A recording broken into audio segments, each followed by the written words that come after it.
Assalamualaikum warahmatullahi wabarakatuh. Perkenalkan, nama saya Tihani Wahyu Prayogi dengan NIM 23042345. Hari ini akan menjelaskan materi pertemuan 6 dan 7 mata kuliah Ilmu Pemerintahan dengan dosen pengampu Ibu Nora Eka Putri, SIP MSI. Materi yang akan saya jelaskan adalah konsep kekuasaan dan negara di dalam pemerintahan. Yang pertama ada filosofis kekuasaan, yang kedua teori pembagian kekuasaan, yang ketiga kekuasaan, kewenangan, dan legitimasi, yang keempat asal-usul negara, yang kelima teori kedaulatan negara, 6 syarat negara, dan yang terakhir pemerintahan umum. Yang pertama, filosofi kekuasaan. Secara filosofis, kekuasaan negara semula dipegang pada satu tangan, yakni raja, yang memegang kekuasaan eksekutif, legislatif, dan yudikatif.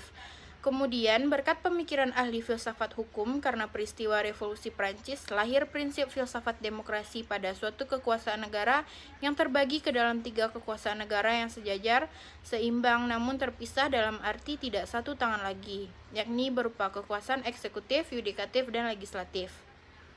Yang kedua ada teori pembagian kekuasaan. Yang pertama oleh John Locke. Pembagian kekuasaan menurut John Locke adalah suatu pembagian kekuasaan di dalam negara ke dalam 3 bagian kekuasaan, yaitu legislatif, eksekutif, dan federatif. Kekuasaan legislatif adalah kekuasaan membuat peraturan dan undang-undang. Kekuasaan eksekutif adalah kekuasaan melaksanakan undang-undang, dan di dalamnya termasuk kekuasaan mengadili. Sedangkan kekuasaan untuk melaksanakan hubungan luar negeri adalah kekuasaan federatif. Kekuasaan ini meliputi segala tindakan untuk menjaga keamanan negara dalam hubungannya dengan negara lain. Yang kedua oleh Baron de Montesquieu. Pembagian kekuasaan menurut Montesquieu terdiri dari kekuasaan legislatif, eksekutif, dan yudikatif. Montesquieu menjelaskan kekuasaan legislatif adalah kekuasaan membuat peraturan dan undang-undang. Kekuasaan eksekutif adalah kekuasaan melaksanakan atau menjalankan undang-undang, sedangkan kekuasaan yudikatif adalah kekuasaan yang mengawasi jalannya pelaksanaan peraturan perundang-undangan. Montesquieu menyatakan bahwa idealnya satu lembaga hanya dapat menjalankan satu fungsi kekuasaan dan tidak boleh saling mencampuri urusan masing-masing. Yang ketiga, kekuasaan, kewenangan, dan legitimasi. Kekuasaan adalah sebuah kemampuan atau kekuatan yang dimiliki oleh seseorang atau kelompok yang digunakan untuk memenuhi orang lain melalui cara berpikir dan perilaku yang sesuai dengan apa yang dikehendaki oleh pemegang kuasa. Kewenangan adalah hak untuk melakukan sesuatu atau memerintah orang lain untuk melakukan atau tidak melakukan sesuatu agar tercapai tujuan tertentu. Legitimasi adalah penerimaan dan pengakuan atas kewenangan yang diberikan oleh masyarakat kepada pimpinan yang telah diberikan kekuasaan. Yang keempat, asal-usul negara. Negara adalah sebuah organisasi manusia atau kumpulan individu dalam suatu wilayah dan berada di bawah pemerintahan yang sama. Sebuah negara lahir dari proses yang panjang. Terdapat beberapa teori yang mengemukakan asal-usul negara, yaitu teori yang bersifat ketuhanan. Teori ketuhanan merupakan teori tertua dan kerangka asal-usul negara. Teori merujuk pada perjanjian terdahulu bahwa Tuhan adalah sumber kekuatan negara. Kaum Yahudi yakin bahwa raja merupakan wakil Tuhan dan diamanatkan kepadanya tanggung jawab yang harus dilaksanakan. Dalam teori ketuhanan ada keyakinan bahwa siapapun yang menentang raja maka dia telah melawan peraturan Tuhan dan pembangkang akan menerima kutukan atau perlawanannya. Menurut teori ini, Tuhan yang menciptakan negara, sehingga negara berfungsi untuk memperbaiki kejahatan manusia. Yang kedua, teori kekuatan atau kekuasaan menyatakan bahwa negara terbentuk sebagai salah satu akibat penaklukan kaum lemah dan kaum kuat. Teori kekuasaan berbasis pada pikiran dasar manusia yang bersifat agresif. Sifat yang membawa manusia meronta terus-menerus untuk meraih kekuasaan dengan menjajah kaum lemah. Sifat agresif inilah yang membawa naluri manusia bangkit dan membentuk institusi negara. Oleh karena itu, kekuatan adalah dasar negara.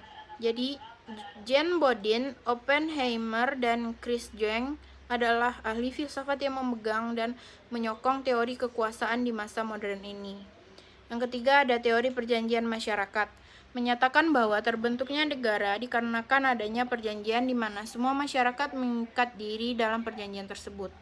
John Locke mengungkapkan bahwa pembentukan negara yang didasarkan atas perjanjian masyarakat terdiri dari 2 tahap, yaitu Pactum Unio Unnes adalah perjanjian masyarakat untuk membentuk negara. Yang kedua, Pactum Subjectiones adalah perjanjian yang diadakan dengan penguasa.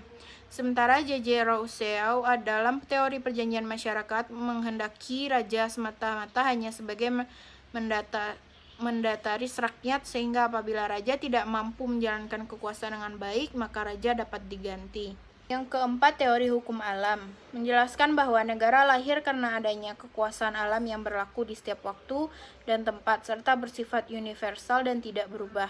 Berikut pandangan sejumlah tokoh tersebut terkait teori hukum alam dalam proses terbentuknya negara. Plato mengungkapkan negara terjadi secara evolusi. Aristoteles mengungkapkan manusia adalah zoom politikon yang membentuk keluarga, masyarakat, dan negara. Santos Agustinus mengungkapkan terjadinya negara karena suatu keharusan sebagai penebus dosa atas perbuatan manusia. Thomas Aquino mengungkapkan bahwa negara merupakan lembaga alamiah yang diperlukan manusia untuk menyelenggarakan kepentingan umum. Materi selanjutnya, teori kedaulatan negara. Teori kedaulatan negara adalah teori yang menjelaskan bahwa kekuasaan tertinggi pada suatu negara berasal dari kedaulatan negara. Menurut teori ini, negara mempunyai hak untuk membuat suatu aturan hukum yang berfungsi untuk menjaga keteraturan yang ada di dalam suatu negara. Pada aturan hukum berdasarkan teori kedaulatan negara adalah negara memiliki kedudukan tertinggi daripada aturan hukum itu sendiri. Hal ini dikarenakan hukum adalah suatu aturan yang dibuat oleh negara. Para pemimpin yang menggunakan teori kedaulatan negara saat memimpin negaranya biasanya ia merupakan seorang diktator. Contoh pemimpin diktator itu bisa kita temui pada masa kepemimpinan Hitler, Stalin, dan Raja Louis IV. Teori selanjutnya, syarat negara. Setidaknya terdapat 4 syarat pembentukan sebuah negara, yaitu terdapat penduduk, wilayah, pemerintahan yang berdaulat, dan mampu menjalin hubungan dengan negara lain. Yang terakhir, pemerintahan umum. Undang-Undang Nomor 5 Tahun 1974 sudah dijelaskan definisi pemerintahan umum adalah seluruh urusan sisa yang menjadi kewenangan pemerintahan pusat, yang pelaksanaannya didekonsentrasikan kepada wilayah sampai tingkat kecamatan.